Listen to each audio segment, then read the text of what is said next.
ये देखिए महल में जाने के लिए ये सीढ़ियाँ बनी है, एंट्री गेट यही है। क्या बात है, जय माई की। ये आप देख सकते हो, यहाँ पर आपको ऊपर दिख रहा होगा बीर सिंह पैलेस, या आप सतकंडा महल कह सकते हैं। उसी के बगल में बहुत पुराना, उसी टाइम का जब ये इस मंदिर का निर्माण हुआ था उससे भी पहले ये देख लिया मंदिर स्थापित है मैया का। और यहाँ पर नवदुर्गा में इतना बड़ा मेला लगता है इस पूरे एरिया में। जब आप देखेंगे तो अभी आपको खाली रोड दिख रही, यहाँ तक आपको आने की भी जगह ढंग से नहीं मिलेगी, इतना तगड़ा मेला लगता है नवदुर्गा में। और ये मैया का बहुत पुराना मंदिर है, आप देख सकते हैं।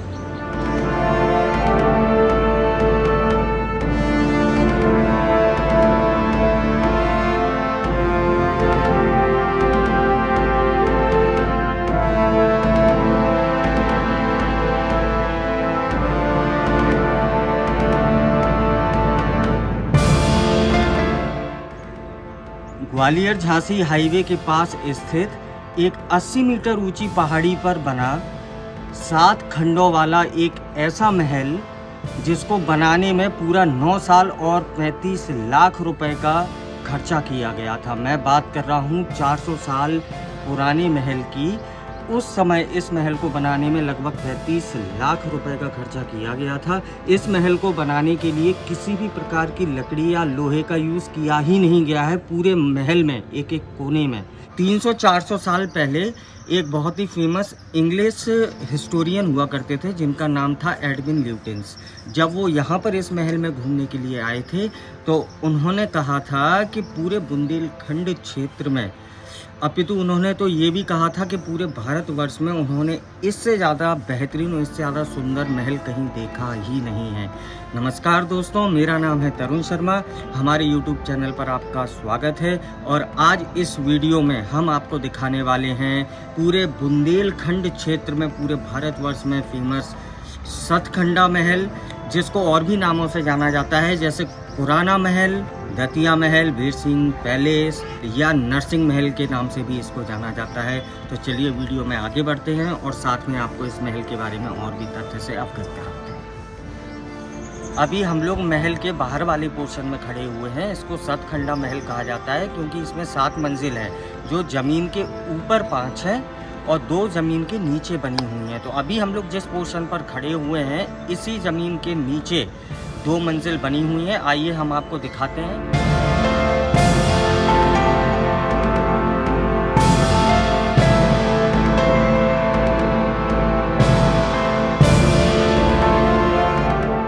इसी टाइप में आप देख सकते हो, देखो एक वो बनी हुई है, आप देख सकते हैं वहाँ तक पूरे के पूरे ऐसे ही बड़े गोलाकार आकार में गड्ढे बनाए गए हैं क्योंकि ये नीचे की मंजिल है और यहाँ पर जो हवा और वेंटिलेशन का सिस्टम हुआ करता था और रोशनी का सिस्टम हुआ करता था जो नीचे की मंजिल तक जाती थी, तो इसलिए ये बड़े बड़े होल्स बनाए गए थे। इन्हीं के द्वारा धूप और हवा नीचे की मंजिल में जाया करती थी।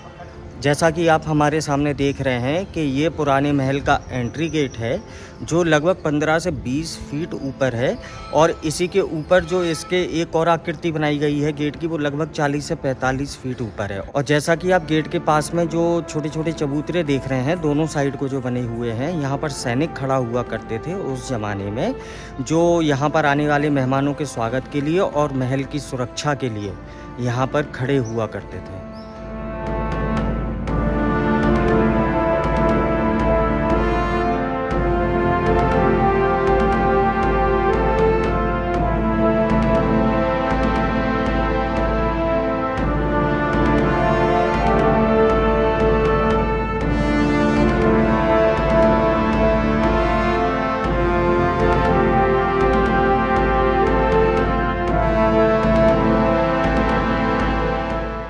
तो जैसे ही हम लोग इसी रूम में एंटर किए तो आप देख सकते हैं यहाँ पर जो डिज़ाइन और वास्तुकला का यूज़ किया गया है, आप देख सकते हैं ये वो इसको बोलते हैं डायमंड कट डिज़ाइन। ये आप देख रहे हो डायमंड की शेप में पूरी की पूरी डिज़ाइन बनी हुई है और इन्हीं डायमंड के बीच में जो कांच के टुकड़े होते थे उनको फिक्स किया जाता था। उसका पर्पज़ ये था कि जब यहाँ पर उस ज़माने में लाइट तो हुआ नहीं करती थी, तो जब यहाँ पर मोमबत्ती का मशालों को लगाया जाता था तो उन शीशों से टकराकर जो लाइट का रिफ्लेक्शन होता था वो पूरे कमरे में बिखर जाता था, जिससे पूरे के पूरे रूम में एक बहुत ही अच्छी रोशनी हो जाया करती थी, जो जगमगाता था रोशनी से। इसके अलावा भी यहाँ पर बहुत अच्छी वास्तुकला और कह सकते हैं आर्ट का यूज़ किया गया है, जो हम आपको दिखाना चाहेंगे। आइए, ये पूरा का पूरा यानी पत्थर है, इनको काट के ये डिज़ाइन बनाई गई है। और इन पत्थरों के ऊपर आपको ये जो कलर देख रहे हैं ना, ये सारे के सारे नेचुरल कलर हैं, जो उस टाइम पर कहते हैं ना कि फूलों से, पत्तियों से, जड़ी बूटियों से जो कलर्स बनाए जाते थे, तो उन्हीं का यूज़ किया गया है यहाँ पर। जो आप देख सकते हो 400 साल से ज़्यादा होने के बाद भी अभी तक आया हुआ है, अच्छे से दिखाई पड़ रहा है। यहाँ से कुछ जीने और ऊपर चढ़ने के बाद हमारे लेफ्ट साइड आप देख सकते हैं, यहाँ पर एक जालीदार खिड़की बनाई गई है। इसकी पूरी डिज़ाइन को पत्थरों से काट कर बनाया गया है, जिससे यहाँ रोशनी और हवा का आवागमन बना रहे। आइए चलते हैं और ऊपर।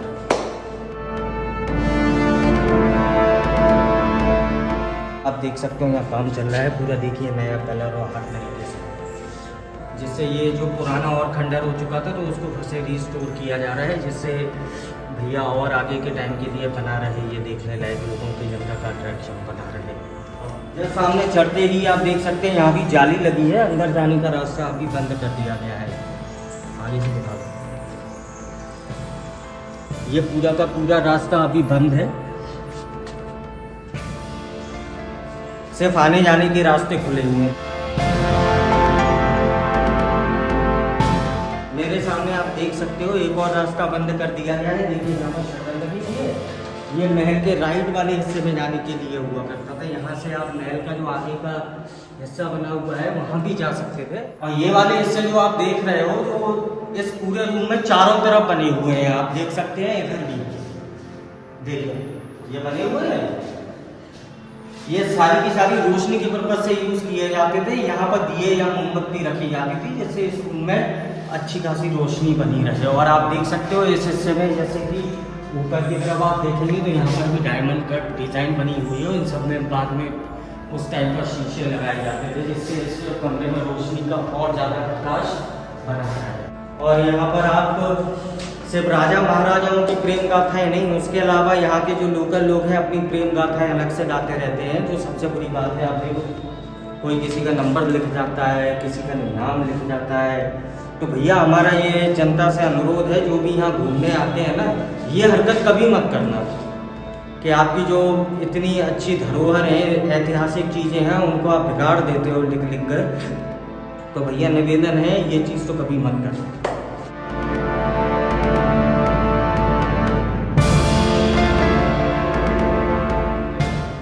अब हम पहुंच चुके हैं इस महल की पहली मंजिल पर, और अभी जिस पोर्शन में हम खड़े हुए हैं, यहाँ पर राइट साइड पर एक कमरा है और लेफ्ट साइड पर जो आंगन बने हुए हैं, यहाँ के छोटे छोटे गार्डन वो आप देख सकते हो, उनके जाने का रास्ता है। तो वहाँ बाद में चलेंगे, पहले हम आपको ले चलते हैं राइट साइड जो रूम बना हुआ है उधर पर। आइए।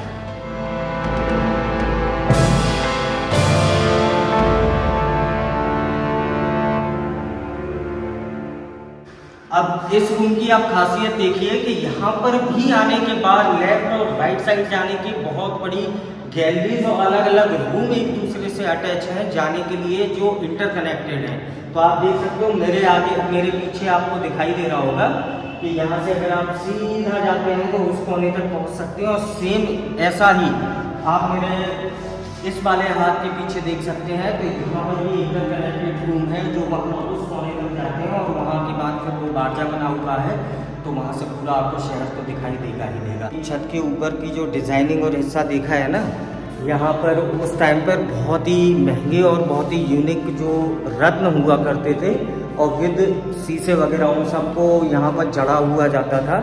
एक बार मैं चाहूँगा कि आप इसका जो ऊपर की दीवार का पोर्शन है, आर्ट कितना ज़बरदस्त बनाया गया है, वो मैं चाहूँगा एक बार आप जरूर देखें।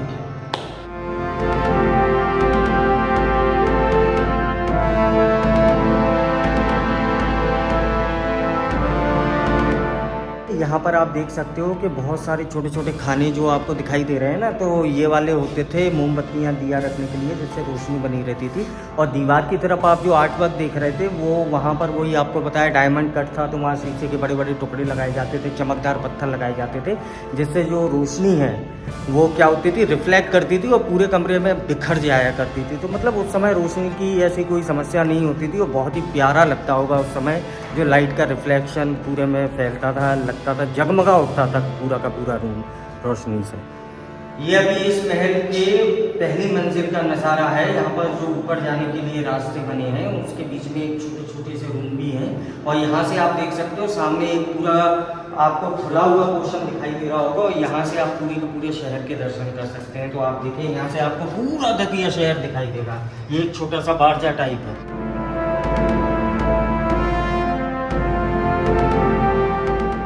अब ये आप जो देख रहे हो ना, जाली थोड़ी कटी हुई है, यहाँ से आप जो नीचे की तरफ जाने का रास्ता देख रहे हैं ना, ये वाला जो रास्ता है ये निकल जाता है पीछे मंदिर की ओर। पहले उस साइड से खुला हुआ करता था, तो वहाँ से भी आप ऊपर आ जा सकते थे, बट अभी तो क्या है, बहुत मॉर्निंग का टाइम है, तो साफ़ सफाई के चक्कर में कुछ पोर्शंस खुले हुए हैं। तो आप देख सकते हो वहाँ नीचे जाने का रास्ता।